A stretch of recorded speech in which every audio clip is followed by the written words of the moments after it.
Muy buenas tardes, muy buenas noches, queridos amigos. Encantadísimo de estar aquí, como siempre, con todos vosotros. Y ya deseosos de comenzar de nuevo con esta nueva temporada, que sin lugar a dudas no les vamos a dejar, no vamos a dejar que se pierdan ni un instante, porque venimos cargados con muchas cosas. Con muchas cosas que les queremos traer de nuevo, tratando, como siempre, de buscar la verdad de todas las cosas, aunque la verdad a veces pueda ser dolorosa o injusta, pero la verdad siempre es la verdad. Y yo creo que siempre es más ilustrativo pues saber las verdades de las cosas. Hoy tenemos tenemos un personaje muy interesante, ¿verdad, Ray? Sí, Iñaki. José bueno, Iñaki. Ahora lo veremos, ¿no? Presentaremos. Sí, nos traéis una sorpresa. Háblanos un poquito de él. Tienes ahí algo de biografía con él, ¿no? Cuéntanos un poco para que la gente sepa a quién hemos traído. Pues bueno, Iñaki es un escritor, ¿eh? Bueno, escritor ante todo, ¿no? No ha parado de escribir, macho. Sí. Y bueno, tengo yo aquí que es especialista, ¿no? en órdenes templarias, en Rosacruces, ¿no? En masonería. Esto promete. Y luego en estudio de parapsicología y psicofonías también, ¿no?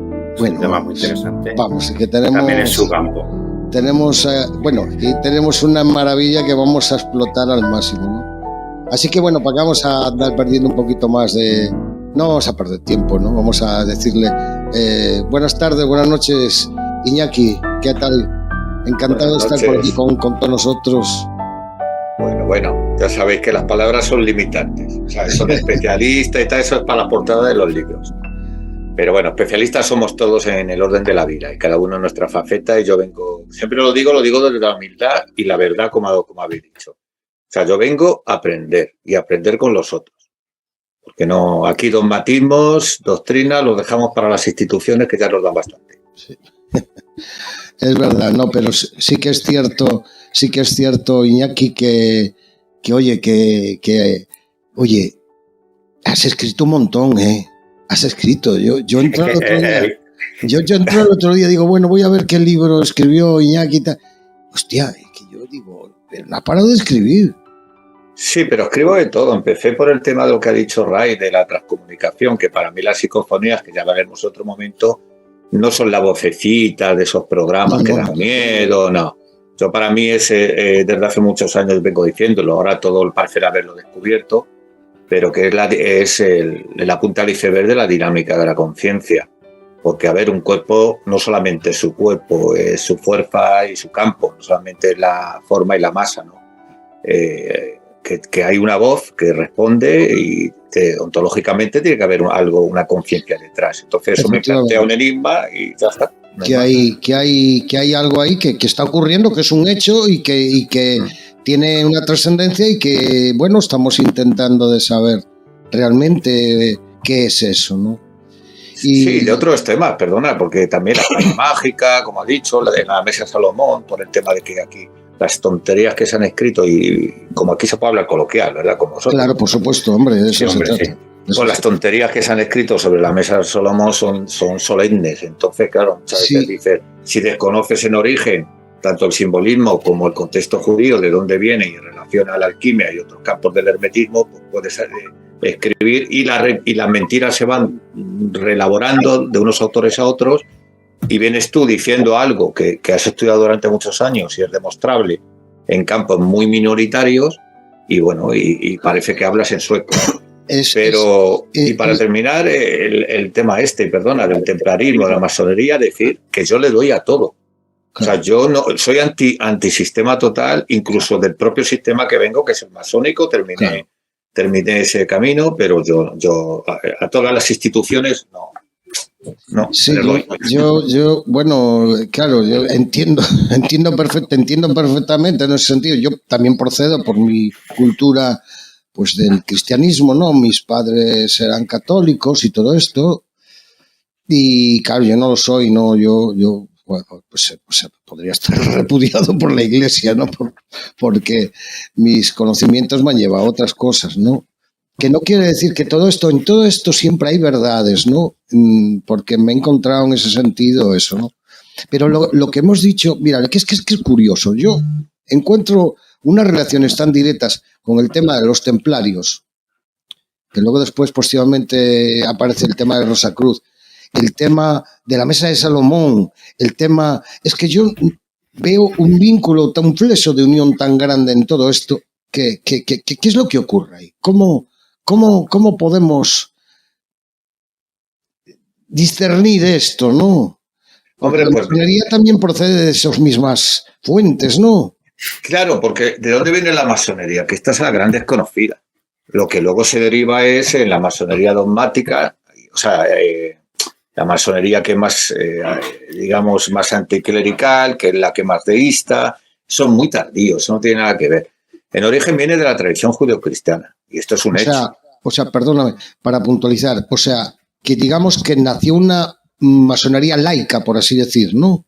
Sí, nació, pero eso es muy tardío. Eso es lo que la gente conoce hoy en día, que tengo que reconocer que a pesar de que la masonería actual en España es una catástrofe, o sea, catástrofe porque se ha permeabilizado de una manera que es lo menos parecida a la masonería a la que yo me vinculé o a la que yo sigo en inicio, en Génesis, que la esotérica, y que nace de eso, nace de la tradición judeocristiana y con cosas del hermetismo que luego, si queréis, cuando ya profundicemos, vais a ver cómo todo tiene al final un contexto siempre de poder y religión. La historia está caracterizada por eso, ¿eh? Hombre, yo me supongo que la crisis que puede tener la masonería en ese sentido, creo que de alguna forma también lo estamos sufriendo en lo que es la crisis del catolicismo también, ¿no?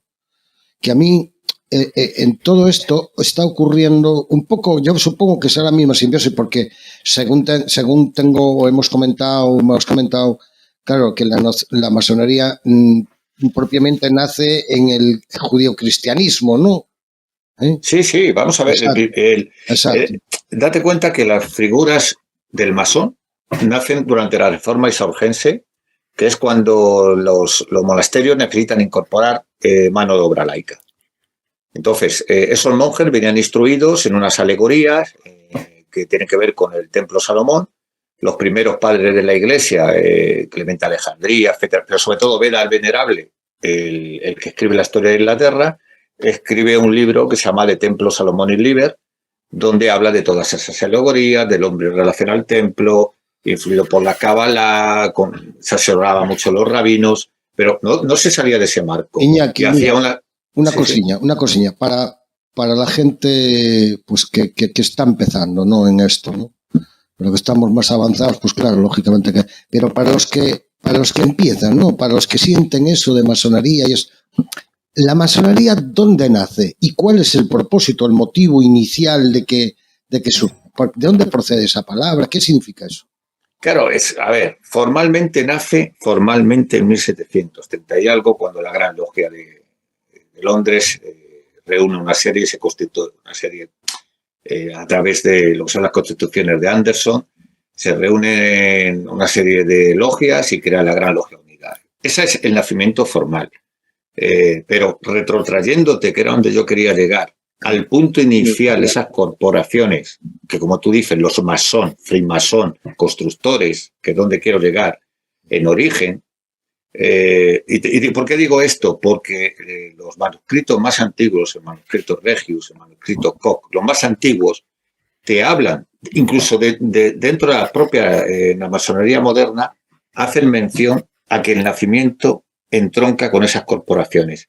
Ahí en los monasterios nacen dos figuras, el frate Barbati y el frate Conversi, que son mano de obra laica, que luego se aglutina en torno a los gremios y a los cuales los monjes inician en esas alegorías y esos secretos del oficio, influidos por la Cábala, el simbolismo, esas palabras de paso, todo lo que quieras. Pero los manuscritos más antiguos están ahí, en la figura del frate Barbati. Te voy a hacer más, permíteme que baje a lo simple, ¿no? Porque estoy tratando de hacer de que el paisano común que no tiene ni idea de esto, que entienda más en claridad, ¿no?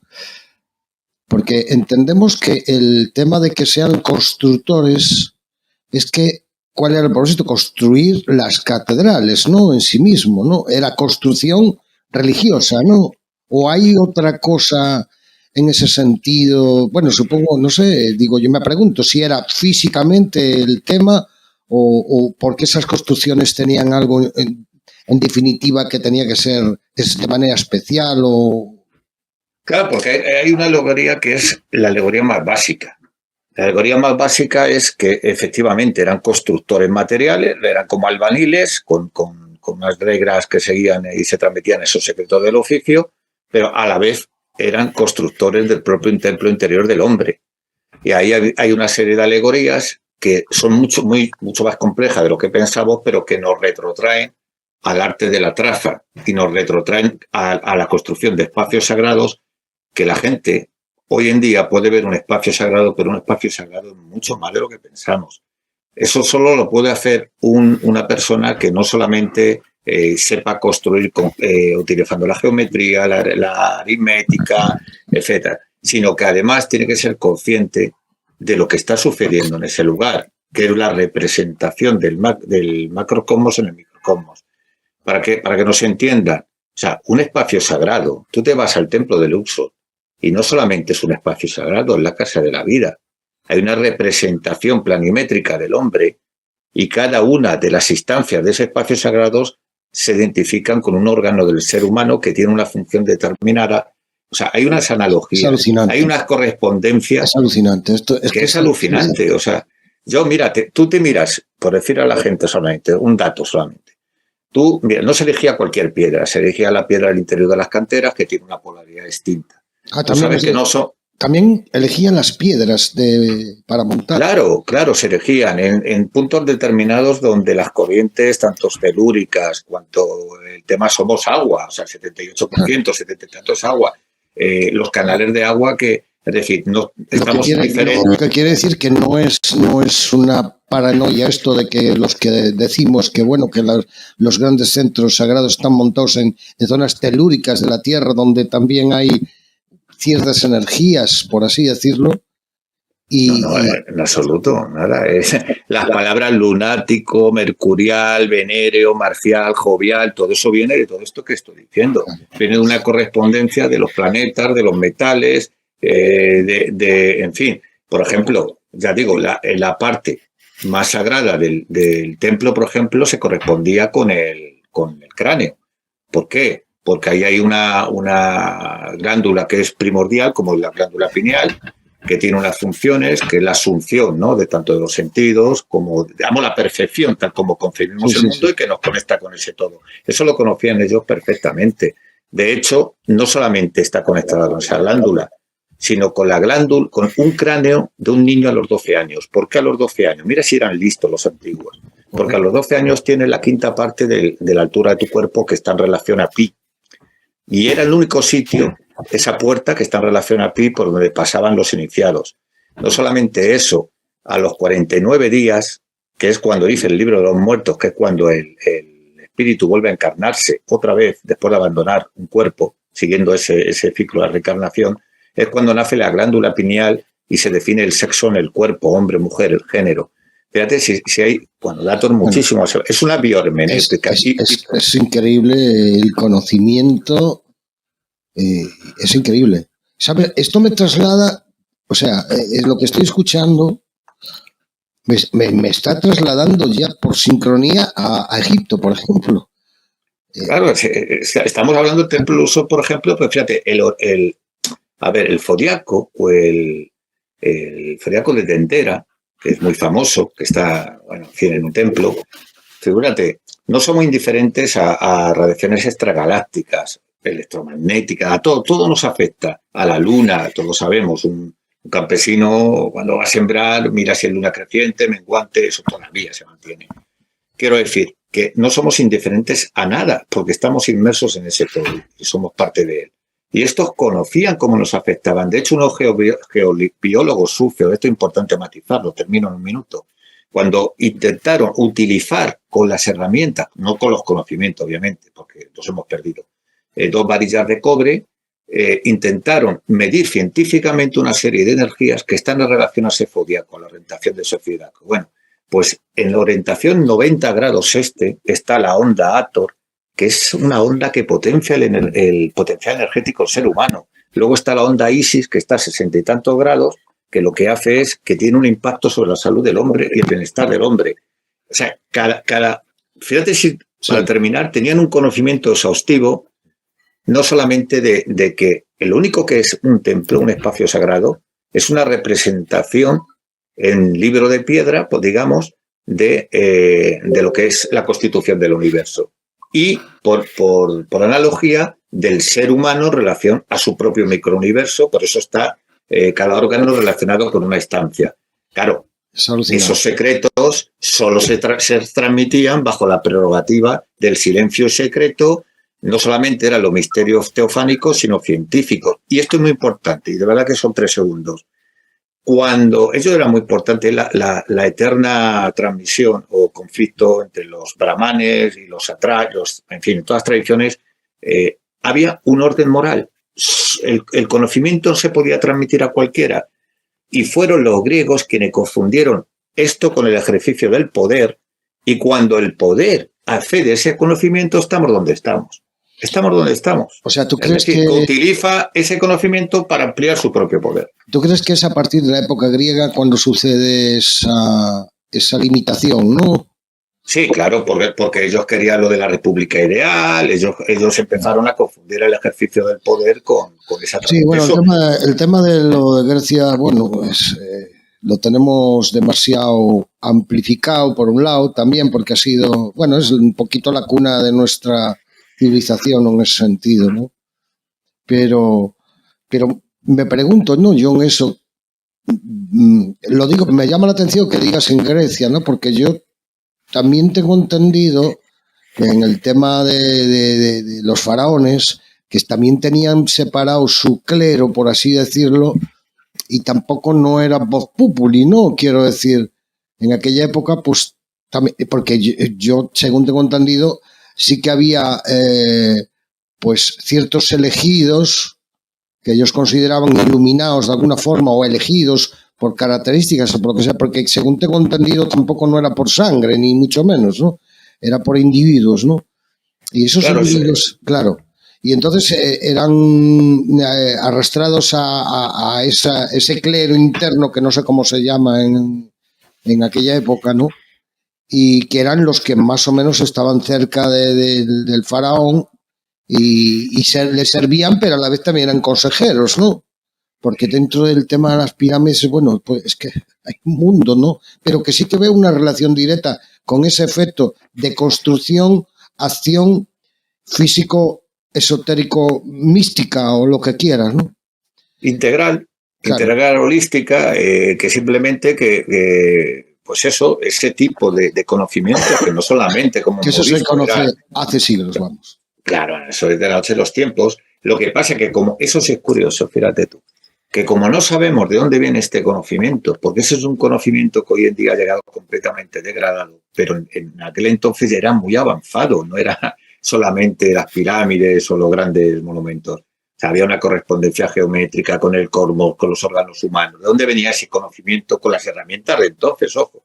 Pues ahí, claro, ahí empiezan a las especulaciones que están, pues eso, las antigüedades de Beroso, antigüedades babilónicas, otros hablan de que realmente, pues bueno, hay un ciclo, ¿no? El Kali Yuga, todas esas cosas en otras tradiciones, de que va pasando el conocimiento de una civilización a otra, pero te hablan de que Dios se lo dicta a Set, sobre todo a Set, a Adán, y que después no sabían de dónde venía. Entonces ellos dicen, bueno, Enoch, que lo escribe porque los ángeles se lo dictan, o Tot, que lo guardan unas estelas en los templos egipcios. O sea, hay una mitificación del origen de ese conocimiento porque no se sabe. Yo preguntaría, digo yo, pero realmente ¿qué somos? ¿Somos hijos de Set, hijos de Caín, o de...? Porque, no sé, lo que se dice es que las tribus abrámicas parece que son las de descendencia de Caín, ¿no? O estoy yo... Es que depende. Hablan, según la tradición que veas, al final te hablan en la edad de oro esta de que puede ser Set, de que ese conocimiento se transmitió a través de Adán, de Set, otros dicen que es cainita, otros dicen... En fin, da igual. Si el problema es que al final es cierto que se guarda ese conocimiento por medio de la mateología en unas columnas antidiluvianas porque iba a haber una catástrofe y no se podía permitir esa fuente de conocimiento. Pero lo que a mí me fascina es eso, es que en origen hay un conocimiento, hay una transmisión y es un conocimiento muy exhaustivo de todas las relaciones que operan en el cosmos. ¿De dónde viene? Pues muchas veces la que a nosotros nos afecta son las antigüedades de Flavio Josefo, que fueron, más que difundidas. Sí. Que se retrotraen desde la noche de los tiempos, que él ya se va prácticamente a esa época abrahámica, hasta la época del año 13, del año 66, de cuando Nerón. Y ahí explica el mundo, explica la constitución de cómo el poder se ha ido transmitiendo, lo que se llama la traslato studi, que a la vez luego genera la traslato imperi, que para lo que la gente entienda es también que hay una legitimación para el poder. Por eso, muchas de Carlomagno sobre todo y en otras épocas, muchos van a intentar buscar unos orígenes mitificados, bien con Troya, bien con los reyes hebreos, para justificar que su poder le viene por legitimación de origen divino. Pero bueno, realmente es un poder que, como tú dices, podemos ir a Abraham, podemos ir a personajes incluso que son legendarios, que no existieron. No, lo que está claro es que esas energías y esos efectos se producen y están ahí, ¿no? Y yo quiero decir, como creyente ignorante, pequeñito, de familia cabrera, que no tiene idea y entra a una iglesia y entra y ya solo al entrar siente algo diferente, y cuando el cura está puesto en el púlpito en un sitio muy concreto y esa voz como resuena y todo, y eso causa, parece como que las palabras penetran dentro de mi cuerpo, ¿no? Quiero decir, independientemente de todo, si además yo voy autoconvencido, pues está claro que eso es una exaltación, o sea, es como echarle a una planta que tiene sed agua, o sea, es una germinación de un acto concreto, en este caso para mí ignorante, pero no deja de ser deslumbrante, porque para mí es un efecto que yo siento y digo, ¡buah! ¿Esto qué es? Yo lo siento, ¿no? Dentro. Sin embargo, hay detrás de todo eso toda una ciencia que no quiere decir que sea ni mala ni buena, quiero decir, porque tú lo que estás ensalzando algo en lo que crees, ¿no? O sea, en lo que, bueno, vamos a querer pensar que es eso, ¿no? La ciencia del ser. Es que realmente luego hay una relectura o codificación cultural que cada una de las religiones pues va echando su capa y adaptándola al contexto cultural. Pero realmente en origen es una ciencia, tú lo has dicho. Lo que pasa no te puede dejar indiferente un templo sagrado. Pero, claro, pero ¿sabes qué me encuentro yo? Yo entiendo, ¿no? Y lo valoro, lo ubico, pero...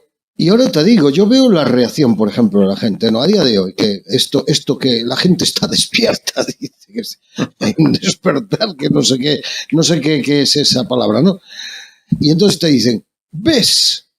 Los curas saben todo, nos engañaron. Y tú te quedas así, ¿y qué respuesta le das? No, o sea, ¿cómo le explicas? Yo te lo explico rápido. Claro, claro. ¿Cómo lo explicarías? Mira, pues muy fácil. A ver, eso hay una cosa que está clara. Hablamos de esoterismo que no sabe la gente ni lo que es. Ya te lo digo, sí, claro. Luego, si quieres, nos metemos en ello. Pero esoterismo hay dentro de la propia iglesia. Y en una iglesia, como digo, que no solamente ellos sabían y construían porque sabían esa ciencia del ser adaptarlo a un espacio sagrado. Como esas ondas, ese agua que está medido en la Catedral de Santiago, en la Catedral de Toledo, cuando tú te metes, no te puede dejar indiferente. Todo eso está interactuando contigo con un propósito. Afecta al timo, a los tejidos, a la sangre. Si tú encima vas, como has dicho, en un estado de predisposición y de asunción, es fácil que perciban muchas más cosas. Que hoy en día se han perdido, porque es que llegas y no tiene nada que ver una iglesia de entonces, ni siquiera el hombre de entonces con el hombre de ahora. Pero la iglesia tiene... Estas que hay hechas así, eso ya, pues ya... Bueno, no tiene nada que ver. Y la iglesia tiene sus misterios mayores y misterios menores. Diferentes causas mean gente no santa. Es decir, hay unos misterios que se adaptan y que son conocidos por unos padres de la iglesia y otros. Yo cuando me decían la masonería, no sé qué, digo, pero tú te crees. ¿Tú has oído hablar, por ejemplo, los hermanos del Paráclito? Muy poca gente ha oído hablar de los hermánicos del Paráclito. Y de ahí salieron 3 o 4 papas. Y era una sociedad secreta, muy secreta dentro de la propia iglesia, que seguía una tradición muy antigua y que ni más ni menos que el eminente arqueólogo y gran experto en el simbolismo cristiano, como es Charbonneau, él sí contactó con los últimos, digamos, y que le dio a conocer. Era una hermandad que formaban desde muy antiguo 12 personas, de la más pura iglesia, ¿eh?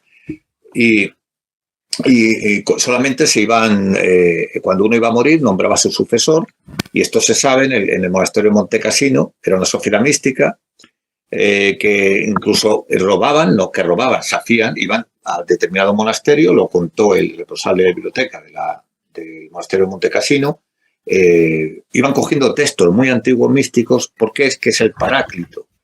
El Paráclito es ese Espíritu Santo que cuando Dios dijo, me veréis y demás, Jesucristo, bueno, Dios, para Dios que cada uno toca, pero sí. Jesucristo, cuando de pronto él llama el Paráclito, es ese Espíritu Santo. Entonces ellos, los primeros, cuando ya no existía Jesús, tenían que contactar con las palabras que el propio Jesucristo se veréis mi doble, digamos, ¿no? Mi Espíritu Santo. Entonces empezaron a copiar de los cabalistas y de otras traducciones técnicas místicas súper antiguas para contactar con esa entidad mística. O sea, eso está en el principio de la iglesia. Pero fíjate que de esa hermandad del Paráclito salieron 4 papas. Sí. O sea, es decir, el esoterismo hay en todos los lados. Además, fíjate que contradictorio, supuesto, no sé, porque según al parecer en la doctrina católica, pues no está permitido la masonería, al parecer, según tengo entendido. ¿O estoy equivocado? No, yo te comento, mira, hay una cosa que está en esas constituciones de arte. Estoy haciendo las preguntas Vox Populi porque me las hacen y sí. Yo aprovecho, ¿no? Aprovecho que estás aquí. Claro, yo tendría que decir qué es masonería, porque claro, confunden una masonería que no tiene nada que ver, que nació mucho más tarde, que es adogmática, que es anticlerical, que es laica, no tiene nada que ver. Yo estoy hablando de la masonería regular. Además, es que el Vaticano está dividido en órdenes, ¿no? Sí, sí. Mira, como el ejército. El ejército recibe órdenes. O sea, es que yo, cuando analizamos la masonería hasta el punto que me la quiere presentar la gente a mí, yo digo, pero es que la masonería, esa que vosotros presentáis, es todo. Porque yo no encuentro nada que no esté encajado en eso. Porque cuando yo dije, bueno, voy a buscar lo que no es masonería, no voy a buscar, a ver, aquello que no sea. Pero no lo encontré. Mira, la masonería que llaman, que en origen, que es la que no seguimos y no tiene que ver con la masonería que estamos hablando, es una masonería que habla de la religión natural, en fin, no tiene nada que ver. Lo que quería formar la masonería es una religión universal, donde fuera un espacio de concordia de todas las religiones, sobre todo las religiones del libro. Y sí que te voy a decir una cosa, la palabra catolón, que es orden, de donde viene católico. O sea, ellos estaban en orden con la Iglesia Católica. Y tal punto es esto que en 1737, cuando el Papa Clemente, lo que tú has dicho, comulga a los masones, ahora voy a explicar lo que ni los propios masones, el 80% no lo sabe. Ahí él lanza la bula Inementi, o Inementeni, o algo así, bueno, que lo que hace es excomulgar a los masones. Pero fíjate tú que en aquel entonces, de 30 y tantos mil masones que existían en el mundo, o en Europa, o en el contexto occidental, 3.000 y pico eran eclesiásticos, príncipes de la iglesia, obispos, cardenales, abades. Había logias que estaban conformadas por toda la comunidad del propio monasterio. Era impresionante, o sea, no había ningún conflicto. El conflicto nace en origen por un problema político, porque en los países protestantes, mira, quien hereda quien hereda esas logias masónicas constructoras es el rey de Escocia. En 1578, todavía esto se puede seguir, hay un rastro, el que hereda esas construcciones es el rey de Escocia. Pero cuando nace el protestantismo, que por eso ellos quieren crear la Gran Logia Unida de Londres, para tener la autoridad moral sobre toda esa tradición, y esos son protestantes. Y entonces, esto es interesante, entre los Jacobos... Es interesantísimo, es que es un punto clave, es un punto clave. El rey Jacobo... Fíjate que has tocado en ese, para mí, quiero decir, tal como yo lo veo, has tocado en ese punto en el que ya nos confundimos. ¿Por qué? Porque entonces hay que... ¿Pero por qué? ¿Pero por qué? Porque teníamos un monarca que quería hacer lo que le salía a cojones, ¿no?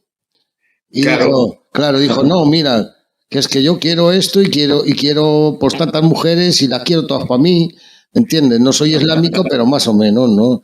Y tal. Y entonces, y tú imagínate el problema que eso conlleva a lo que conlleva y que surge incluso el enfrentamiento eclesiástico con Roma, que produce todos estos movimientos donde unas fuentes, inercias, digo yo, estoy viendo tal como me lo estás resultando a contar, ¿no? Que me estoy imaginando, si esto es así, tal como yo te estoy proponiendo. Claro, el conflicto está en que entre digamos, los católicos y los protestantes, por el conflicto dinástico que sucede en Inglaterra. Al final, el rey Jacobo, que era católico, se viene al continente y obviamente los escoceses eran católicos. ¿Y qué ocurre? Que el rey Jacobo, por ese conflicto dinástico, porque a él le pertenecía legítimamente el trono y se lo había usurpado Guillermo d'Oran, que se había casado, en fin, no vamos a hacer historia que nos alegramos mucho. Pero fíjate si es importante cuando estamos hablando... Uy, ¿me oís? Sí, tío. Bueno, es que no veía ahora en pantalla, no sé qué tocar. Bueno, fíjate si es importante para terminar este argumento y mientras... Ahora configuro otra vez. Vale. Que realmente el rey Jacobo le pide al Papa Clemente y al cardenal Corsini, que era su tío y el Papa y tal, les pide que hagan una bula de excomunión contra la masonería protestante. Pero el Papa Clemente, como no quería tener un problema con Inglaterra, ¿qué hace? Excomulga toda la masonería. Pero realmente lo que se trataba era que la masonería de raíces católicas fuera la única autorizada por la Iglesia, pero el Papa, por conveniencia política, amplía esa excomunión al resto, a toda la masonería. Fíjate, es solamente un conflicto político. Sí, interesante. Qué interesante el asunto. Ray, ¿qué te parece todo esto? ¿Cómo ves el asunto? Bien, bueno, más o menos lo que quería que se hablara ya se ha hablado, ¿no? El que la gente conociera realmente qué es la masonería, bueno, porque, y sobre todo por el ámbito que nos movemos tú y yo, José, pues se crea un arquetipo, ¿no? De que pues ven a los masones como los enemigos, ¿no? Entonces, pues eso, aclarar un poquito. Porque al fin y al cabo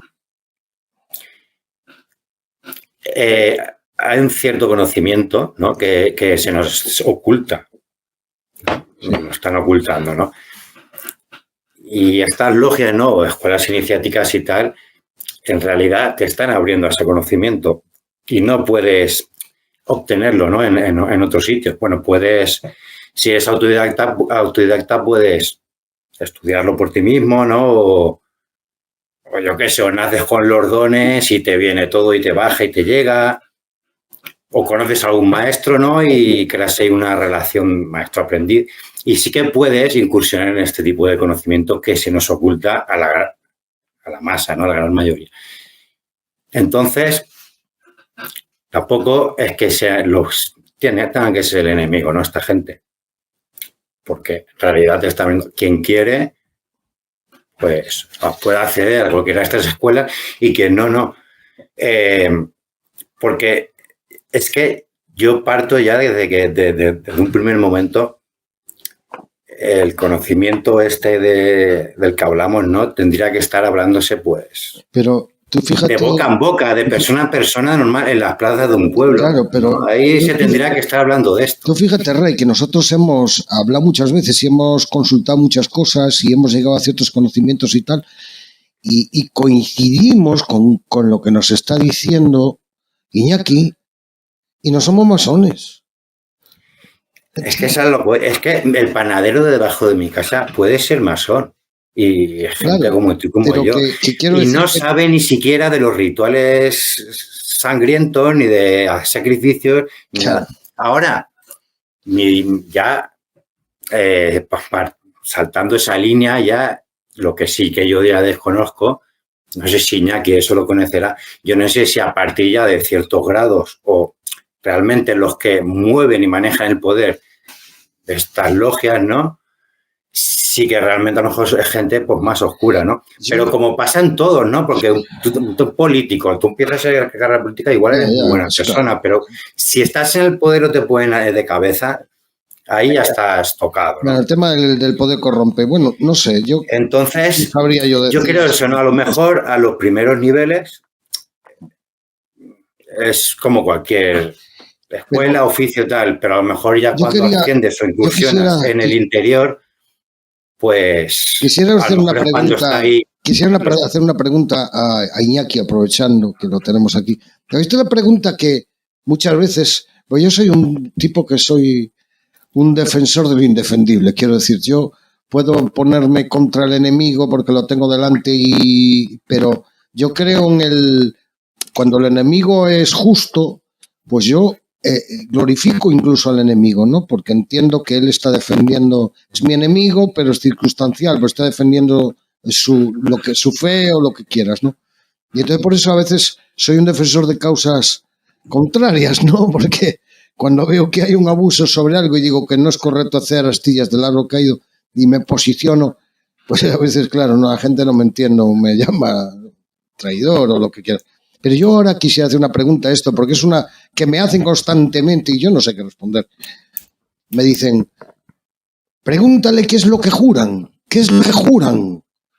Eso que juran. Pero yo primero voy a hacer una serie de apreciaciones. Punto 1. Cualquier institución, he empezado por ahí humana, cualquiera, tú lo has dicho, institución de poder, se convierte en lo que se convierte. Se convierte en una institución de poder, con lo mejor y lo peor.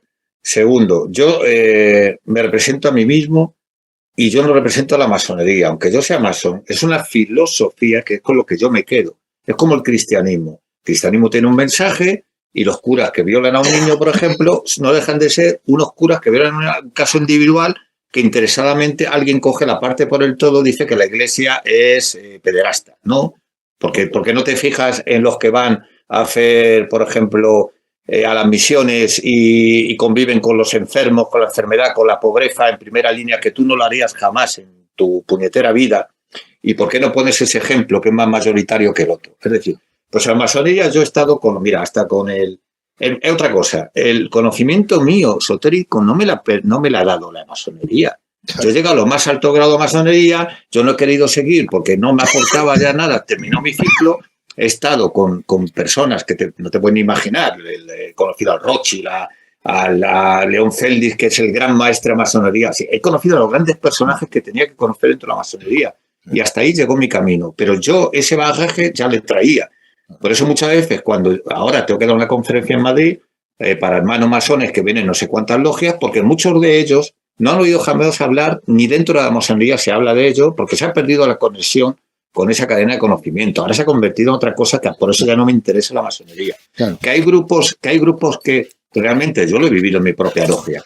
Gente que viene a hacer un lobby, a buscar, a ver, aquí hay poder, aquí tengo que estar. Lo mismo me da el Opus que los jesuitas, sí, que los masones, que los que sea. Tengo que estar donde está el poder. Entonces este es un patrón y un perfil.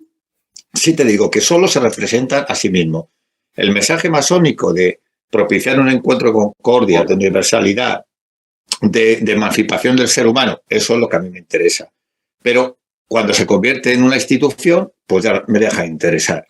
Y lo que tú dices y ritos sangrientos y tal, en absoluto. Eso vino, mira, sobre todo en el siglo XVIII, nacieron un montón, y eso sí lo quiero, por favor, matizar, un montón de libelos contra la masonería desde esa bula Enementis, que era interesadamente había que atacar a la masonería. Y sobre todo un personaje como fundamental, que era Leo Taxil, que hizo un libro que se convirtió en un bestseller de la época, donde hablaba él de una tal Diana, una vidente, una chica que durante una ceremonia masónica se le incorpora el demonio Asmodeo y había unas ceremonias sangrientas y satánicas y demás. Bueno, eso se hizo un bestseller. Se hizo rico, millonario, entre eso había mucho, pero es el más conocido, Leo Taxil. La iglesia la apoya mucho, obviamente, porque interesaba, y luego se dio cuenta que este era un fabulador que en una conferencia muy a posteriori la Sociedad Geográfica se ríe de la propia iglesia diciendo lo que era obvio, que se había inventado toda esa historia y que había engañado hasta la propia iglesia. Es decir, al final, sí me gusta poner los puntos sobre las íes. Que haya masones que, como cualquier lobby, yo he conocido gente que acumula mucho poder, el famoso Rothschild, el gran demonizado, que son una gran familia, no es uno, son muchos, me pidió mi libro, coincidí con él en Ginebra, y yo estuve con él charlando de una manera afectuosa. Son muchos los Rothschild, pero sé sus sombras y sus luces, no me interesa para nada. Claro. Y lo que quiero decir es que existen grupos de poder, claro. Mira, a mí me han invitado a formar parte de sociedades secretas que ni la gente conoce, que son muchas más peligrosas y donde están las élites. ¿Y por qué van allí? Porque ya se hizo en el pasado. ¿Por qué los nobles se acercaron a la masonería y la mayoría de los reyes y las casas nobles de entonces se hicieron masones? Porque buscaban un conocimiento, tenían tanto poder que el único poder que no tenían era el poder de conectar esa mitología, ese romanticismo de conectar con otras realidades que pensaron que iban a encontrar en los secretos de la masonería. Y hubo un oportunista que se inventa eso, de que hay otra masonería dentro de la masonería donde uno puede conectar con los superiores desconocidos y la hacen un montón de ramas estrambóticas que no tienen nada que ver con la masonería de origen. Es más ficción la historia de la masonería. O sea, realmente el esoterismo y la ciencia del ser hace mucho que se perdió de la masonería, muchísimo, y no existe ya en Occidente. Sí, por eso he distinguido eso.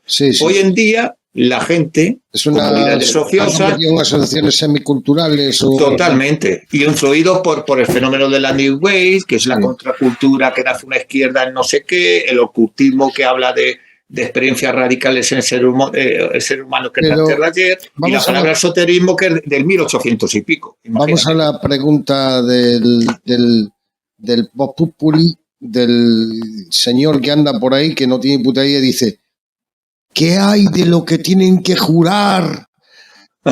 Y yo digo, pues no sé, pero que tú pregúntales.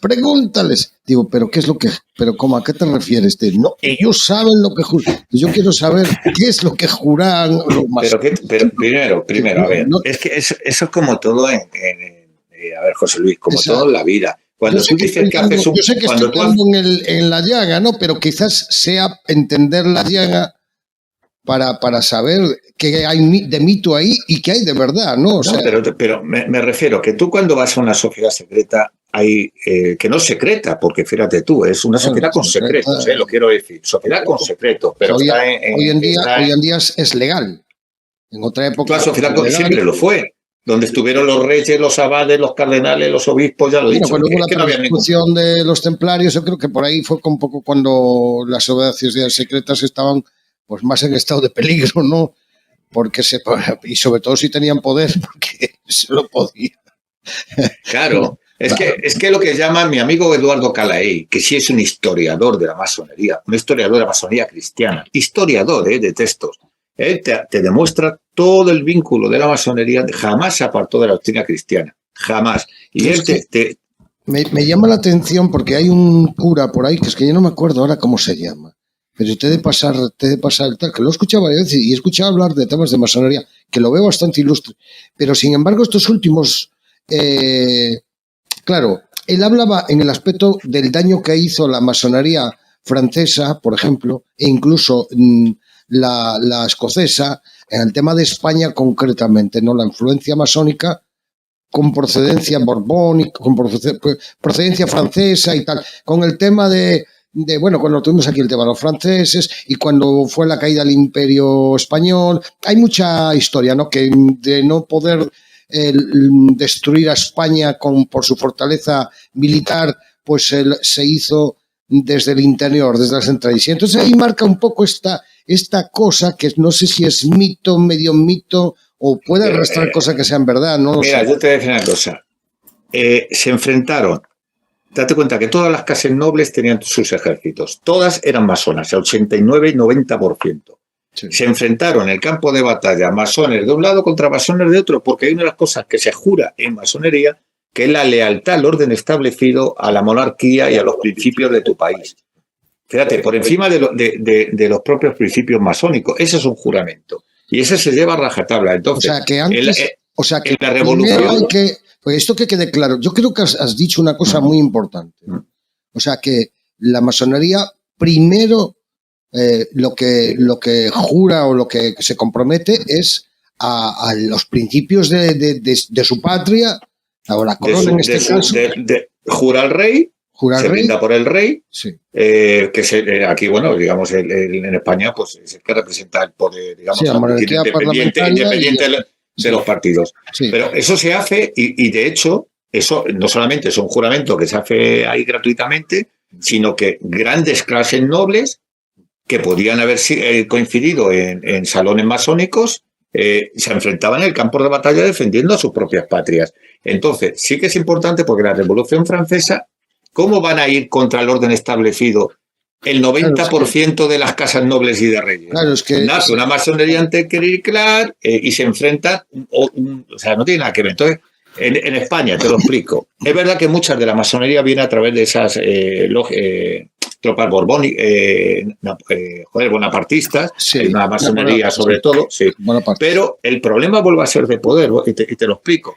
Cuando el problema de los Habsburgo, que fue lo que construyó el imperio, del cual aquí el que tienes enfrente está súper orgulloso, que nos han metido la imperofobia de fuera. Sí. El tema, se denostó a los Habsburgo como si eran memos, si eran tal, no, era fabuloso. Era el verdadero orden mundial basado en unos principios rectores cristianos de la Escuela Salamanca, que se anticipó a los valores de la Revolución Francesa, los valores de la Revolución, y eso nos han metido otra historia. Bueno. Y aquí sí es cierto que cuando viene el primer Borbón, ojo, el primer Borbón, que son nefastos, porque los Borbones es históricamente demostrado que son nefastos, sí. Toda la nobleza española, menos la casa de Medina Félix, todas le reciben en Bayona casi, o sea, se pliegan al poder francés, doblegando los principios de dignidad de la historia patria.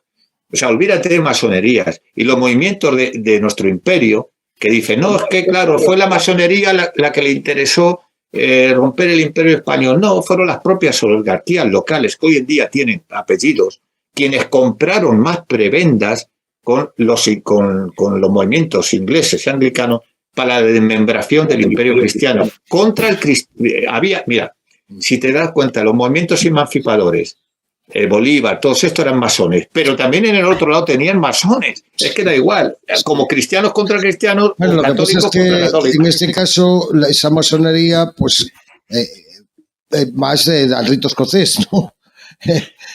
Sí, claro, y ahí un poco está la clave, porque en ese caso los ingleses, pues sí, en cierto modo siempre han sido nuestros enemigos físicos, económicos, a nivel poder global, o sea, entendamos de lo que estamos hablando, ¿no? Y claro, los jesuitas que se les expulsó de España y respiraban por la herida, están detrás de todas las conjuras. Claro, o sea, claro, es que siempre han estado dividiendo cerca del poder. ¿Para qué? Siempre han estado dando una vela a Dios y otra al diablo, porque hay un lema jesuita que nunca te olvides, que es que el fin justifica los medios.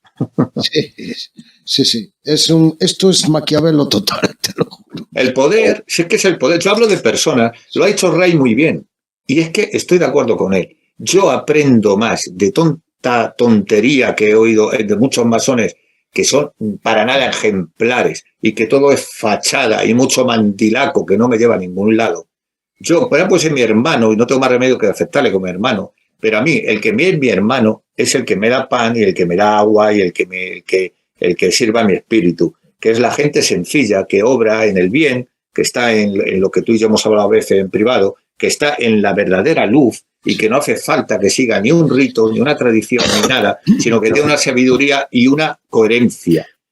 Porque a mí no me sirve nada los mensajes si luego no hay una coherencia en la vida de las personas y en su propia ejemplaridad. Y yo por eso digo que las instituciones están todas pervertidas. Todas pervertidas, desde la iglesia a la masonería, a cualquier institución. No quiero decir que no haya gente buena, entendemos.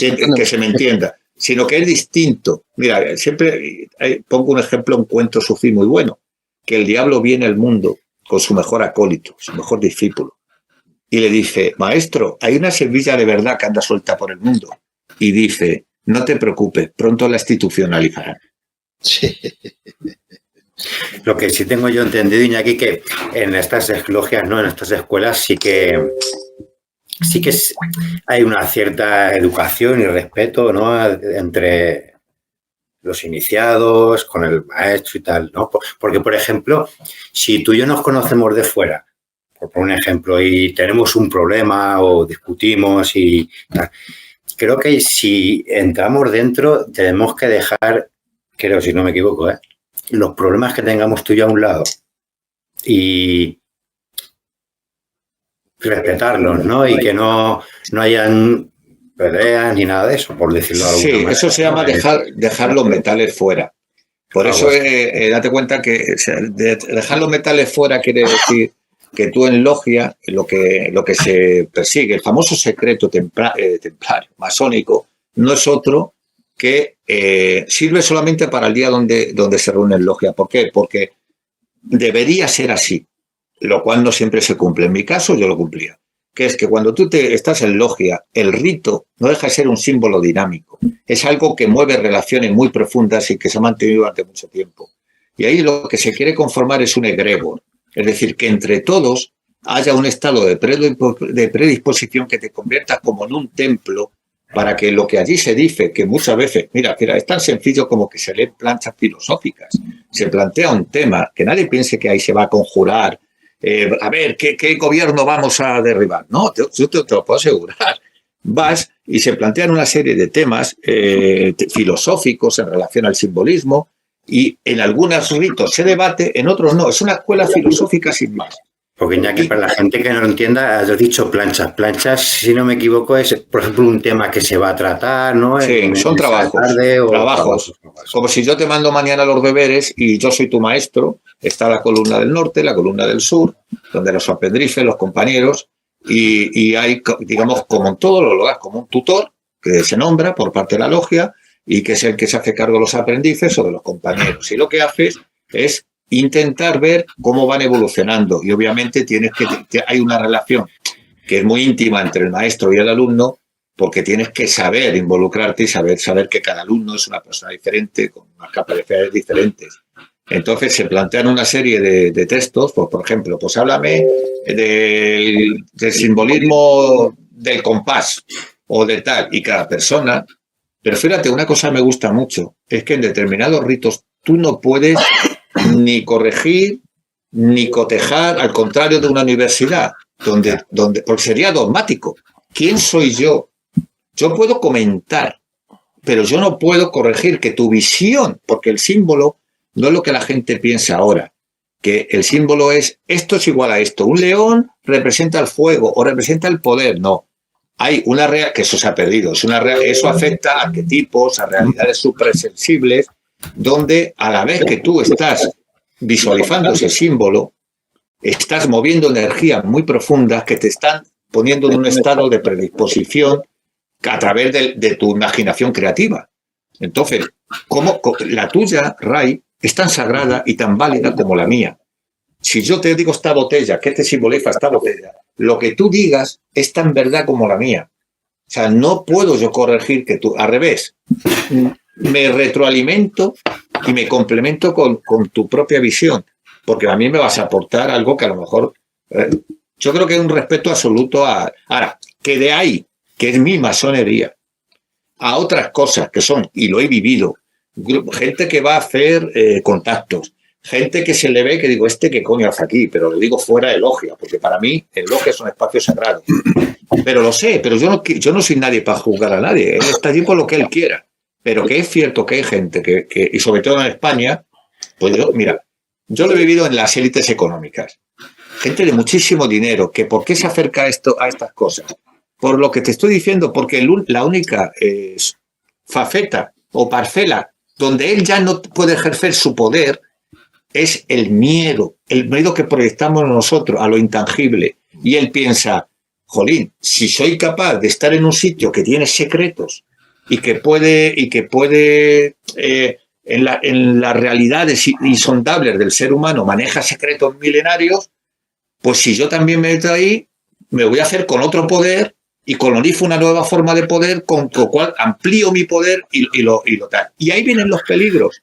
Porque yo he conocido en México, y esto sí lo he dicho, y he sido muy valiente, y me podía haber pegado un tiro, menos mal que no da el nombre, pero bueno. Yo he conocido en México, en cenas de sociedad, de gente de mucho poder, algunos hermanos masones de alto grado, que me decían, mira, fulanito, no sé qué, gente que confunde estas cosas, un tío que le había yo abrazado con el presidente de Estados Unidos. Eso no es conspiración.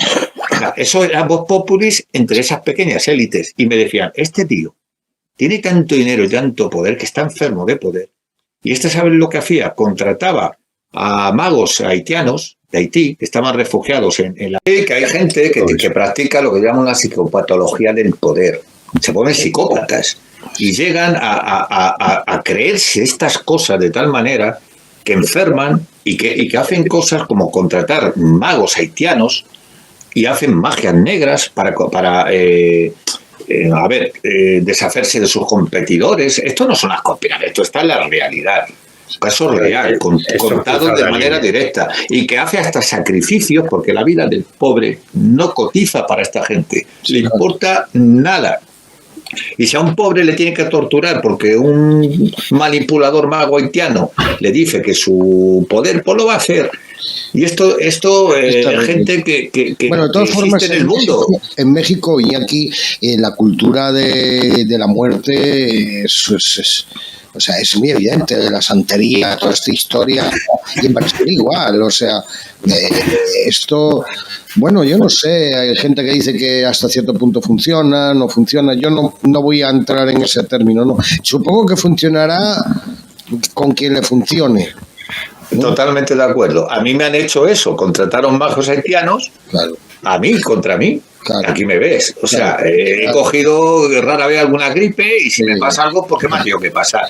Eso, uno contribuye a su propia desgracia. Si tú te crees que te va a pasar, pero no es porque esa gente pueda hacer nada, es porque tú bajas tus defensas y tu estado está predispuesto a hacerte. Tenemos un potencial increíble. ¿Cómo hacemos para... ¿Cómo se puede hacer, no? Porque nos encontramos en que hoy en día, primero, si queremos avanzar, tenemos que abrir las percebas, ¿no? Tenemos que liberarnos de lo viejo, ¿no? Y entonces hay que romperlo. Estamos dispuestos a romperlo y en tal caso, ¿cómo tú, por ejemplo, pues como convences a un tipo que es antimasón al 100%, no sé qué, o un tipo que es antirruso, un tipo que es anti-estadounidense, o un tipo que es anti-israelita, o anti-palestino, o anti la madre que me aparece, porque ¿cómo le hacemos? ¿Cómo le hacemos? Pero es que no está ni en la tuya, ni la de Ray, ni la de ninguno. No. Es que ese es el error. Yo no tengo que convencer. Primero, no se hace proselitismo en masonería, está prohibido. Claro. No es como la evangelización del mundo cristiano o otras que no tienen que... Quiero decir, yo no soy quien. Yo es como el tema de las psicofonías y todo lo que hago. Estoy en contra de todo dogma porque yo puedo estar equivocado en muchas de las cosas, que tengo la humildad para saber que mañana... me falta, o sea, la ciencia incluso es provisional y nos cuenta y nos narra un mundo del relato de las cosas que sirven en ese momento. Y hay gente eso se lleva al dogma, y un dogma científico, que te dicen que esto es así, y tú dices, no, esto es así porque lo digas tú. O sea, aquí tú me has demostrado esto hasta ahora, pero ahora se plantean una serie de interrogantes científicos que por ejemplo, la física cuántica o otras ramas de la ciencia te empiezan a plantear. Pero me refiero que yo no soy quien para que a un tío que sea antimasónico, yo lo único que doy es información, y con información y energía, que es la ecuación fundamental del ser humano y de la vida, que cada uno haga lo que quiera. Que si quiere vivir en el odio, que siga viviendo en el odio, y que si quiere vivir... Claro. Voy a compartir una imagen. Ya, vale. Que la vamos a ver. Yo me refería al sentido de cómo se lucha en este sentido, por decir algo, ¿no? A ver. Porque nos encontramos, vamos a ver, mira, estamos de acuerdo que nosotros llevamos una línea, ¿no? Y ¿la estáis viendo? Increíble. Sí, vitriol. Ahora, dentro de eso, claro, el tema, no podemos negar que la sociedad, en cierto modo, nos arrastra, ¿no? O sea, porque claro, podríamos ir más avanzados, ¿no? ¿Esto qué es, Ray? Pues mira, esto, vitriol, pues me parece que es algo que está muy presente, ¿no? En las escuelas, ¿no? Y tal. Entonces, esto, ¿qué significa? Está en latín, pero en español, ¿no? Textualmente, que lo tengo aquí, significa... visita el interior de la tierra, rectificando encontrarás la piedra escondida, ¿no? Sí. Y yo tengo entendido que muchos alquimistas entienden esto como que es la búsqueda del tesoro, ¿no? Para transformar cualquier metal en oro, ¿no? Algo así, ¿no? Y creo que realmente, y si no me corriges, Iñaki, el verdadero significado de esto no significa al interior de la tierra ni nada así, sino es a tu interior, sí, a tu templo. Ese es el oro. Sí. Eso es que el ser humano tiene unas potencialidades dormidas que tiene que emancipar, porque vivimos, si os dais cuenta, que es verdad, vivimos dormidos, vivimos programados culturalmente, vivimos programados por la religión, vivimos programados por el medio en que nos desarrollamos, y nos olvidamos muchas veces. Mira, hay una las etimologías son reveladoras, y una de ellas es recordar. Recordar es recordare, volver a pasar por el corazón. Y esto es interesante porque eso es una máxima. El corazón es el máximo órgano de inteligencia por antonomasia. Mira, en el antiguo Egipto, en ese cráneo que nos hemos quedado en el simbolismo de esa instancia tan sagrada, había dos tipos de inteligencia. Lo que llamaban, por eso la epífisis y la glándula pineal eran tan importantes. Ellos hablaban de la inteligencia, que es la de la razón, que sucede por comparación, y otra inteligencia que ellos le daban el mismo valor que la inteligencia del corazón. Era la inteligencia de la intuición. Decían, tu ser sabe.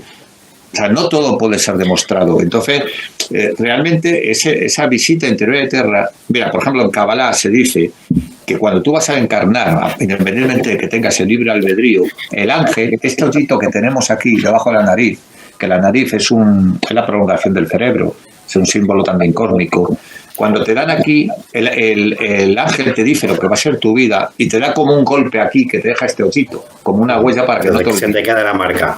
Sí, y lo que te están hablando es de la emancipación de la conciencia. Vivimos programados, fíjate tú, lo decía mucho el desaparecido Jacob, gente inconveniente, porque la verdad es valiente. Jacobo Greenberg, el de la teoría sintérgica, él hablaba de que vivimos en una latriz, en un matriz.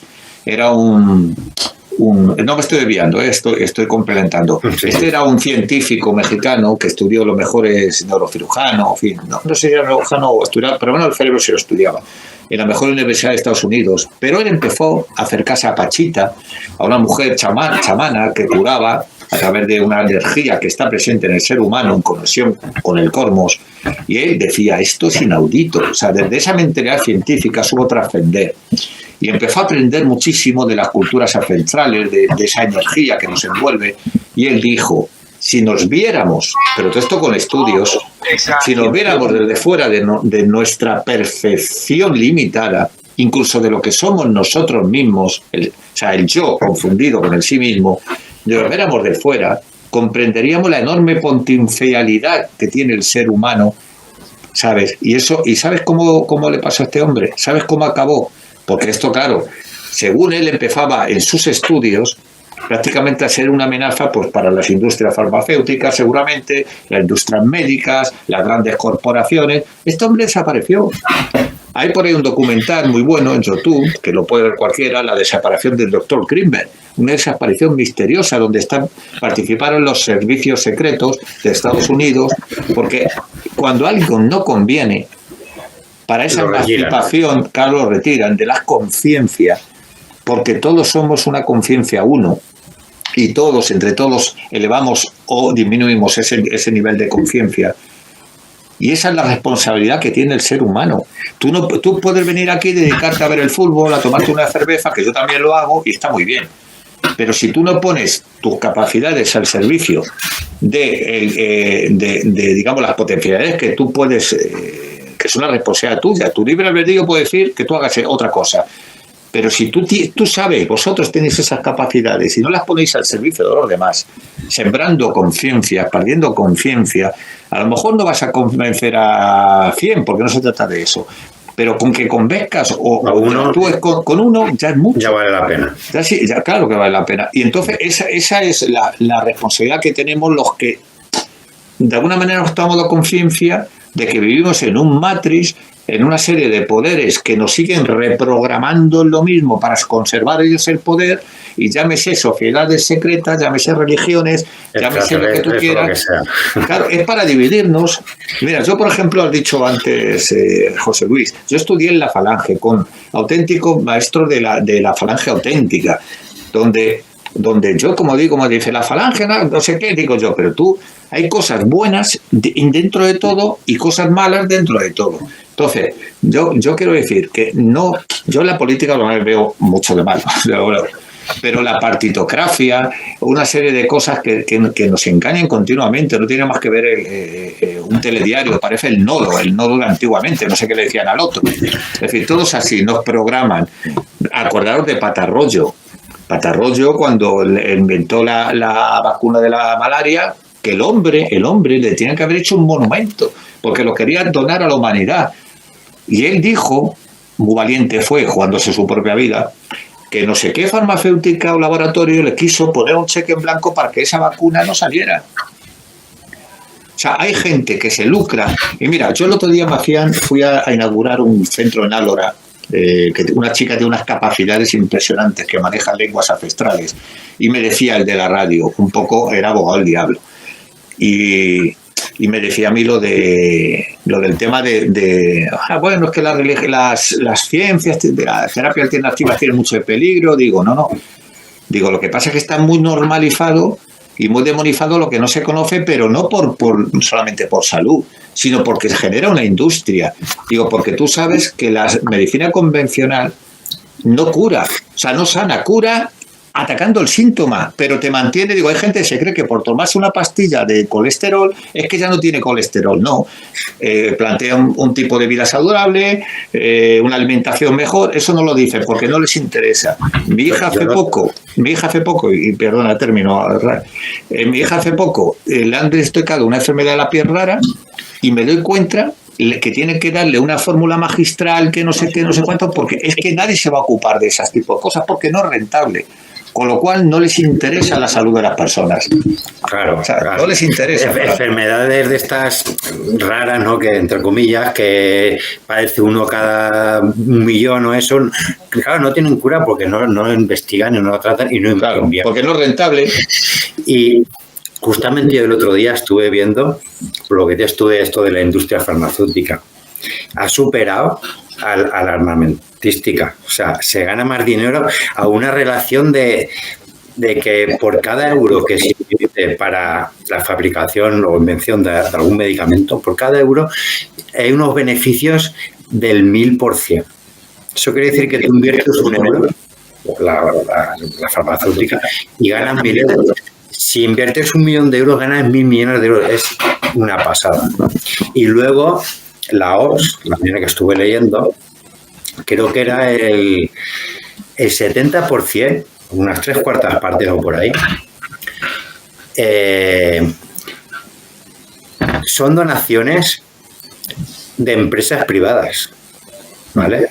Que serán farmacéuticas, corporaciones y tal. Y luego en la otra cuarta parte que queda, el 30%, 25%, realmente sí que son donaciones de los países que participan en la OMS, porque por estar dentro de la OMS. Entonces, ¿eso qué quiere decir? Que las directrices que marca la Organización Mundial de la Salud, que es algo que tendría que ser parcial para todo el mundo, ¿no? Porque se supone que está ahí para velar por nuestra salud. Realmente las directrices que marca, ¿quién las dicta? Los que ponen el dinero, ¿no? Claro. Los inversores de la OMS, y no son los países, son las empresas y las farmacéuticas privadas que están ahí moviendo el dinero. Entonces, eso quiere decir que no van a velar por tu salud, como tú dices, Iñaki. Velan por los beneficios de las empresas que están poniendo ahí el dinero, que es mucho más que el que está poniendo España, Estados Unidos, Italia y tal. Es más, sino que van a manipular, porque date cuenta que creo que eso sí sufrió, en todo lo del colesterol, creo que fue con eso, donde por intereses de la industria se determinó que los márgenes o los índices para hablar de colesterol malo o bueno se cambiaron en beneficio de la industria. Por ejemplo, para un ejemplo como hay muchos. Es decir, de golpe porrazo te haces a millones de personas que dicen, es que según los cánones y los estándares estoy enfermo de colesterol. Cuando ahora antes no, y ahora sí. Y ahora sí. O sea, ahí había un criterio económico. Bueno, ya hemos llegado aquí a este punto donde hemos pasado de pues una asociación o grupos de asociaciones a religiones y tal, y hemos llegado a la nueva religión, ¿no? El dinero, nunca ha sido... Y al fin y al cabo, claro, como ya sonó hace tiempo, ¿no? Hemos eliminado a Dios, ¿no? Dios ha muerto, ¿no? Que venía la historia, un relato muy antiguo, ¿no? Hombre, cuando terminaron los nazis, ¿qué nació? El grupo Bilderberg, todo ese tema, pero ¿quién lo fundó? Bueno, pero el tercer Reich se dio cuenta. De ahí hablaremos largo. Ahí sí, pero otro día teníamos que hablar en ese tema. Sí, pero que me hizo gracia porque el nuevo orden mundial, ellos sabían que había que donde estaba la batalla no era en tomar París ni tomar sino tomar el orden económico. Pero ¿dónde perdió? Es que yo no creo que haya perdido la guerra. No, que va, es lo que digo, se recompuso y se volvió a reinventar. Porque ¿Qué le pasó a Roma? Sí. Roma era una fuerza militar hegemónica, tal, pero, o sea, es como ahora, por ejemplo, la banca, ¿no? El simbolismo es similar. Ahora la banca, si la banca logra transformar todo en digital, se va a ahorrar edificios, no necesita nada. Y a Roma le pasó igual, eliminó todo el resto, no lo necesitaba, y se instituyó a través, en este caso, de tema del Vaticano, con la prolongación de todo su enorme poder monárquico, antimonárquico, teológico, y es impresionante. Sí, la economía convencional y la banca tradicional ya es un enfermo que está con el asistido, como cuando mantuvieron a Franco, que ya está más muerto que sigo. Porque conviene. Sí, de hecho, estamos en tal crash de lo que es el sistema financiero convencional, que se tuvieron que inventar la pandemia y todo lo que venga después para resetear el sistema. Vamos, mira, yo cuando trabajaba, por aquel entonces yo había trabajado en Ginebra. Y en Ginebra, en comidas de gente de estas, estoy hablando no de un bancario que pobre pues sabe lo que le... De gente que está en las finanzas, en el corazón de las finanzas, de presidentes de bancos privados importantes. Sí. Y algunos ya sabían que iba a venir un cataclismo, que solo faltaba ponerle nombre. Sí, yo te digo la verdad, o sea, sinceramente, yo tuve eso que estás diciendo. O sea, yo conocía a un señor que era biólogo, que además había estado trabajando en alguna fundación y tal, pertenecientes a Rothschild y esta gente, y pues casualmente pues era amigo mío, ¿entiendes? Y hablábamos por muchas noches, era muy fanático del tema de la ufología y teníamos mucho tal. Y te juro que como un mes antes, más o menos, no mucho tiempo, pero sí un mes o sí, me avisó, me dijo, oye, que vienen, que nos van a enterrar. Y yo, mira, y yo decía, pero vamos a ver, yo hasta discutí con él. O sea, entiéndeme, digo yo, pero si eso no lo permite nuestra Constitución, no, bueno, para que eso se diera tendría que dar un estado de sitio. Esto lo discutí yo con él. Y quiero decir, y fue una discusión fuerte, pero, o sea, sin perder la amistad ni mucho menos, fue una discusión fuerte, pero decía, pero es que eso es imposible, ¿cómo? Eso no es posible. Yo decía, eso no es posible. En España no es posible de manera legal, quiero decir. Pero nos han infantilizado tanto que fíjate si fue posible que no pasó nada. No pasó nada. Todo. Mira, yo recuerdo, ahora me ha venido el episodio porque a ver, sé que a vosotros os apasiona el tema y yo soy en eso un recién llegado. ¿Cuánto tiempo nos queda, José? De grabación, que estamos en... No, para el programa. 8:37, no, dependemos de Iñaki. Estamos, es un minuto, Ray, que creo que 8:37 estamos, ¿vale? En un homenaje a los sefardíes me pusieron al lado al que fue el embajador de España en Israel mucho tiempo, el primero, que ya estaba jubilado. Y bueno, yo hablar que estos temas me gustan y ya, pues bueno, que cuando hay buena armonía, pues salen temas en conversaciones. Y él había estado el responsable del protectorado español en la zona del Sáhara y todo eso. Fíjate tú, y él me hablaba que en determinada cueva se habían encontrado unos restos antropomorfos, digamos, que eran parecidos al hombre, pero no eran no había explicación, eran de otro origen. Y sabes, y no sé quién de Estados Unidos, de no sé cuántos, que hicieron volar esas cuevas.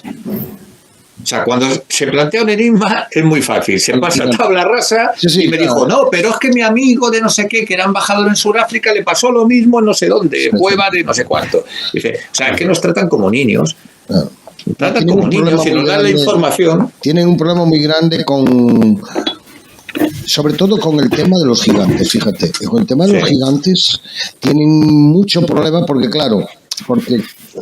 nosotros que hemos estudiado un cacho en ese aspecto, ¿no? Que nosotros no sabíamos qué significaba, ¿no? Porque ya no es el tema Tartaria que surula por ahí, no, es que después hay otras cosas, ¿no? Que vas profundizando y vas viendo, entonces entiendes tantas cosas cuando llegas ya no al tamaño de los gigantes, sino de enormes montañas que fueron petrificadas, ¿no? Y ya entras en otros términos más profundos como los guerreros de terracota, muchas cosas que están furulando en el mismo camino, ¿no? O sea, como que están ahí, ¿no? Están ahí como en la nube, ¿eh? Están ahí, es como un puzzle muy grande. Yo siempre digo, tenemos delante un puzzle enorme que para juntar las piezas hay que echarle con el celote pelotas, ¿no? Porque... fíjate que cuando se habla de Rey Mundo, que decía Genón, y la tradición primordial, y de esos lugares, ¿no? Fíjate que no se habla tanto de un lugar físico como de un lugar de convergencia entre la conciencia universal y la conciencia individual. Entonces, aparte de que eso sucede en el templo de cada hombre, y por eso somos el rey, nosotros tenemos la posibilidad de convertirnos en nuestro propio rey del mundo, ¿no? De desarrollar esas capacidades, pero hay lugares que son lugares convergentes. Y son espacios físicos, no solamente es el interior de cada hombre. Entonces, para mí hay lugares de encuentro y hay lugares sagrados y caracterizados que tienen esa energía y ese punto de revelación. Y eso es importante estudiarlo, porque hay que decir que la manera de contar de los antiguos no tiene nada que ver, o sea, tiene que ver a través del mito, pero el mito no es una fantasía, el mito alude a una realidad revelada, porque tú te lees el Dante o te ves otros textos antiguos y son profundamente esotéricos, pero esotéricos de verdades reveladas. Claro, o sea, el tema de la mitología está por la longevidad en el tiempo y porque muchas veces... pues lo que se entiende pues que no hay un escrito, es lo que dicen escrito, pero que los escritos los puede escribir cualquiera, o sea, quiero decir, y claro, pero sabemos lo mismo lo que ha pasado, por ejemplo, pues con muchas de las mitologías que luego han aparecido incluso pues en las propias restos de civilización que se ha demostrado, ¿no? El tema de Troya, por ejemplo, como muchos otros, ¿no? Quiero decir, claro, estas cosas pues a veces no sabemos por qué, ¿no? O por qué aparecieron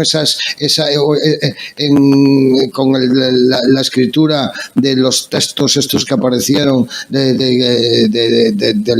¿cómo se llama? ¿Carrón? ¿O no? ¿Sumerios? No, los textos estos de Canaítas y todo esto, del pastor aquel con las ovejas. De la bajando. Exacto. O sea, tú dices, pero ¿por qué cojones ahora esto viene aquí? Pues un pastor entra un hueco, no sé qué. O sea, pues es alucinante, ¿no? O sea, hay un tema a mí que lo veo muy interesante y tiene que ver con los Rosacruces, ¿vale? No sé si, bueno, tú habrás leído mucho de esto y tal. Parece ser que ellos dicen, la historia de Jesús, ¿no? Es algo particular, como ellos creen o ven, ¿no? Que se llamaba José en un primer momento y tal. Y dicen que llega un punto de muy joven, creo que aún sería con 13 años así, niño, que llega a las pirámides, a Egipto, donde allí pues tiene su enseñanza, su prueba, ¿no? Que la supera con creces, es el mejor de todos los campos por allí, el hierofante que hay allí, tal y cual, ¿vale? Y todo esto te lo vengo a decir porque eso a través de la Hermandad Blanca de Egipto, ¿no? Y parece ser, no sé si esto será así, que los Rosacruces, digamos que son como la cara visible, ¿no? de lo que era esta hermandad, ¿no? De aquel entonces, a día de hoy. Lo que ha quedado de ella, pero yo digo la cara visible porque se dice, ¿no? También, pues aquí ya estamos divagando y tal, que puede ser que realmente aún esté activa, ¿no? Bajo tierra. Entonces, no sé tú qué tienes entendido sobre esto, si es cierto. Sí, hay una mezcolanza ahí de dos tradiciones, que una es verdad, una es el tema de las hermandades blancas, que bueno, están en todas las tradiciones más antiguas, la hindú, las que no están contaminadas, sobre todo las orientales. Pero el rosacrucismo es un problema otra vez de protestantes y católicos. Fíjate qué curioso, y poca gente lo sabe. En un momento dado, el hermetismo, que recupera la figura de Hermes Tot, del textos de herméticos de la Grecia alejandrina, siglo II, siglo III, que pensaban que era muy anterior, por eso lo atribuyen a Hermes Trismegisto y tal. Eso se hace sobre todo en el Renacimiento. Ahí hay una componente que se descubre 17 textos herméticos, el corpus hermético, que bueno, habían sido traducidos en Bizancio, en latín, el Asclepios, que también estaba en latín, y otro texto que es de hace nada, hace muy poquito, el texto del 8 y del 9, que muy poca gente ha oído hablar de él. Se descubrió en 1945. Bueno, ese es el verdadero hermetismo, ¿vale? Entonces, los renacentistas, la Academia de Marsilio Ficinio, todos estos, los herméticos, con Pico de la Mirándola, que se acerca desde la cábala a una cábala, convierte en una cábala las mismas herramientas. Hay un mensaje entrevelado con las herramientas de la cábala judía, nos pueden hacer acercando más a la figura de Jesús. O sea, ninguno de ellos lo que trataban es una cristosofía. Todos ellos no se apartaron jamás del cristianismo. Trataban de, con otras herramientas, el hermetismo, la Kabbalah, Platón, Aristóteles, llegar a un punto de encuentro sin renegar del cristianismo y de la figura cristocéntrica. Eso luego va a estallar con la teosofía. Y ahí, por contraposición, aparece dentro del mundo protestante un luterano, que es un médico suizo, que es Paracelso.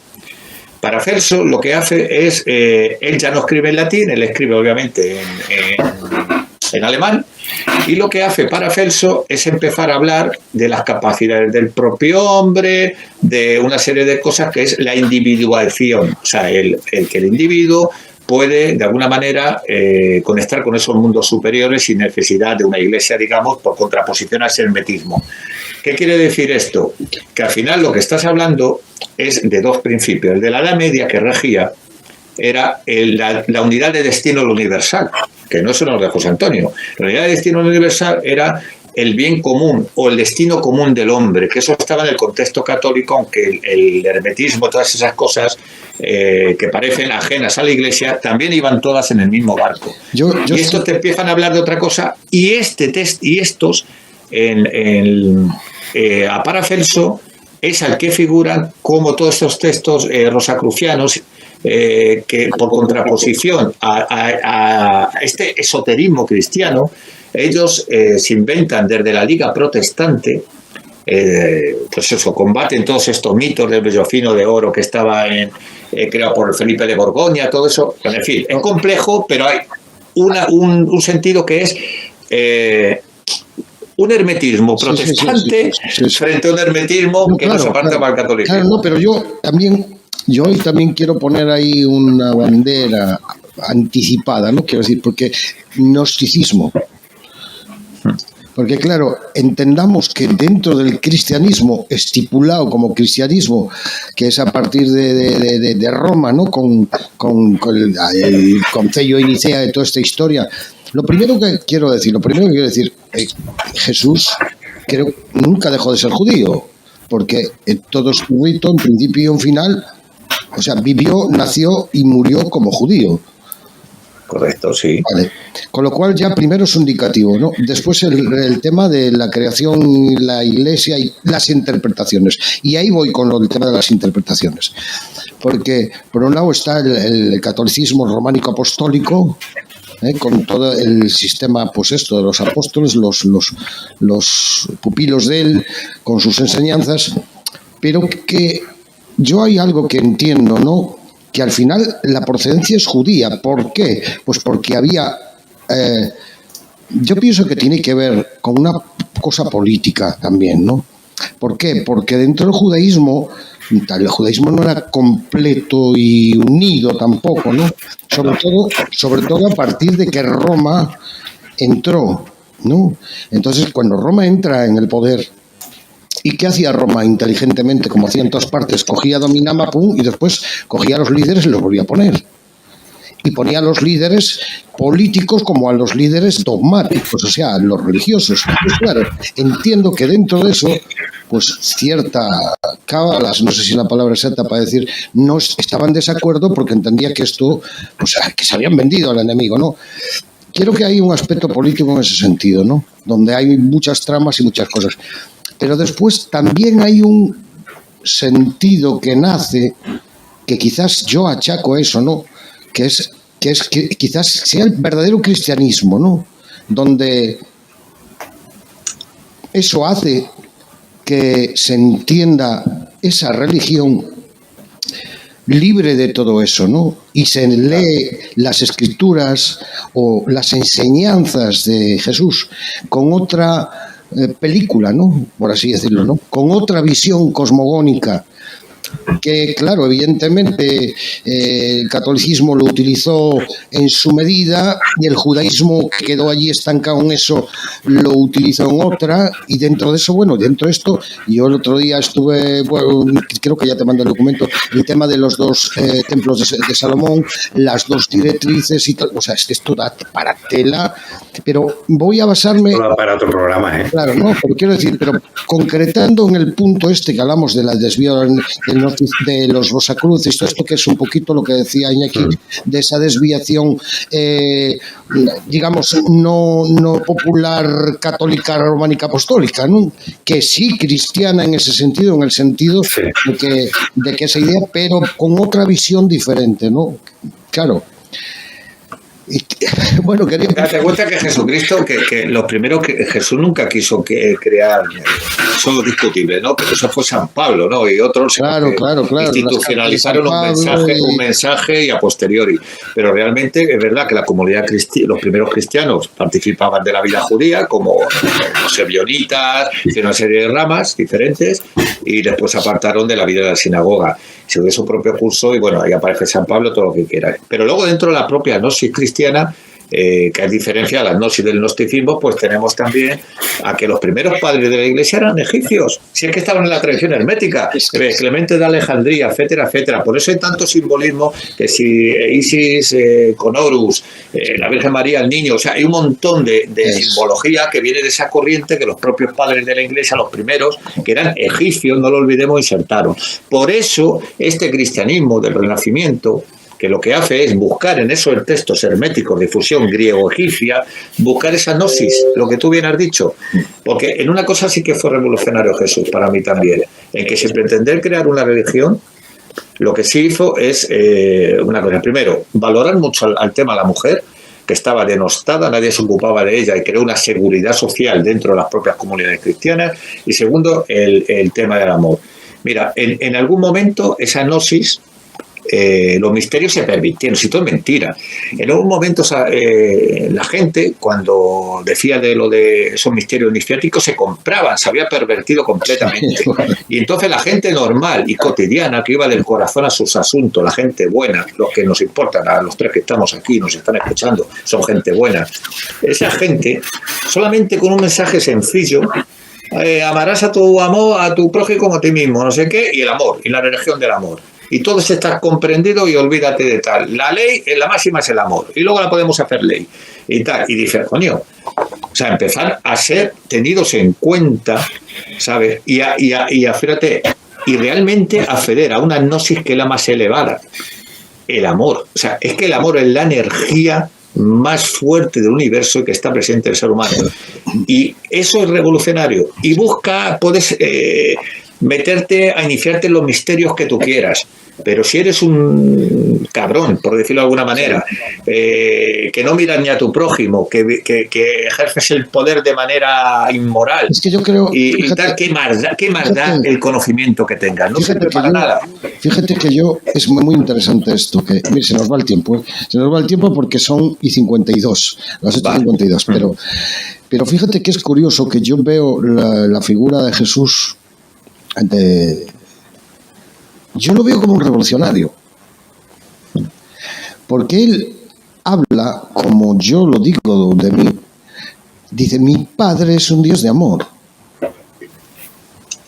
Y creo que esta es la clave de todos los acontecimientos anteriores donde se nos reaparecían unos dioses de manera inquisitoria, y además que exigían adoración y ritos de sangre, animales o lo que tú quieras. Quiero decir, hay una relación, una simbiosis ahí que es interesantísima y discutible, pero para los valientes no, porque entiéndeme, yo soy aférrimo buscador de la verdad y quiero decir, mi Padre y mi Dios me exige que yo la busque, y creo que es donde está Dios, en la verdad, ¿no?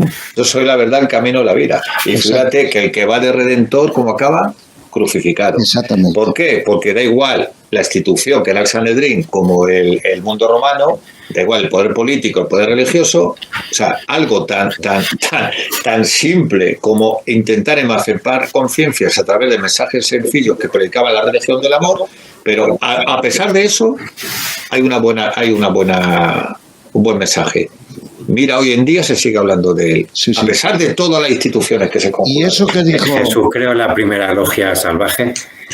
Se pudiera decir, ¿no? Pues mira, sí, está bien decirlo eso, porque una logia salvaje, para la gente lo entienda, es algo que no sigue una obediencia ni está. Que no está estructuralizada, ¿verdad? Claro, estructurada. Pero sí la creo, te voy a decir dónde la creo, en el seno de la propia Iglesia.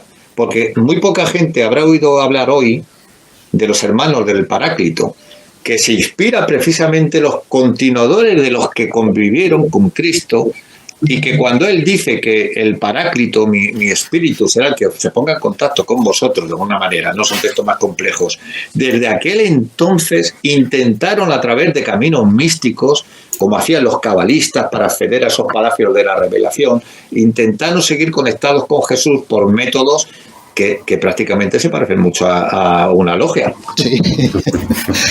Bueno, pues yo creo que ha sido fantástico este viaje que hemos hecho, y espero que todo el mundo lo haya disfrutado. Nosotros, sin lugar a dudas, lo hemos disfrutado. Muchas gracias, Iñaki, de verdad, de todo corazón, por ilustrarnos y por ayudarnos en esta búsqueda de la verdad, ¿no? Espero que estamos la Santísima Trinidad, sí. Los tres. La llama Trina. Pues sí, somos la mirada una trina, sí. El trino montado, pero en plan cabestro natural total. Sí, bueno. Pues para mí ha sido un placer tenerte aquí, pero una gozada, de verdad. Hay que te doy las gracias por venir, y a José también por traerte. A menudo.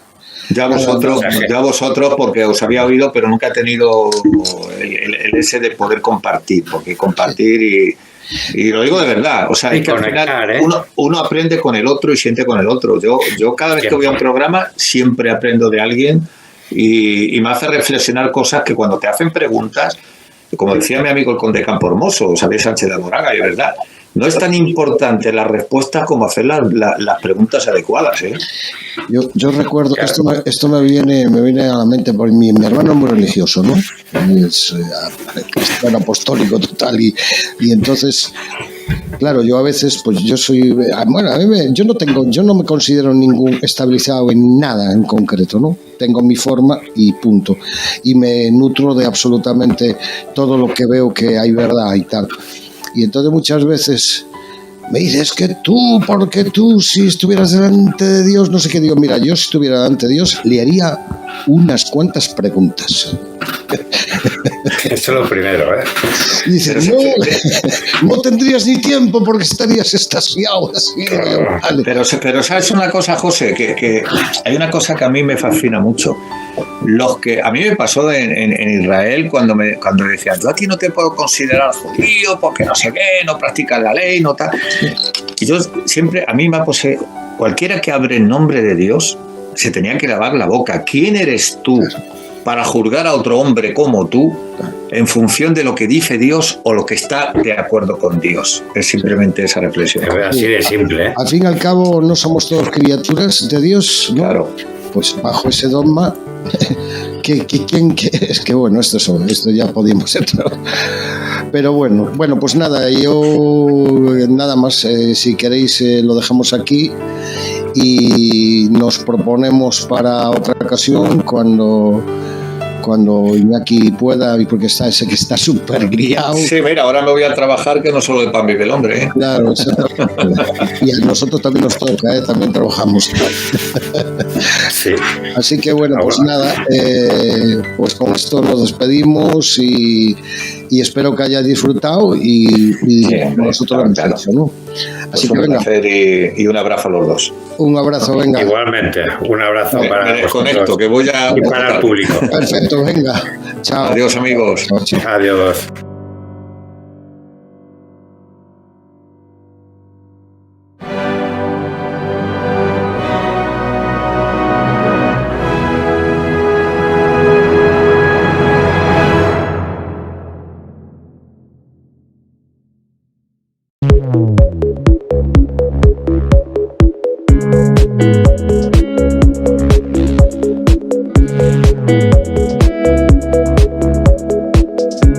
Thank you.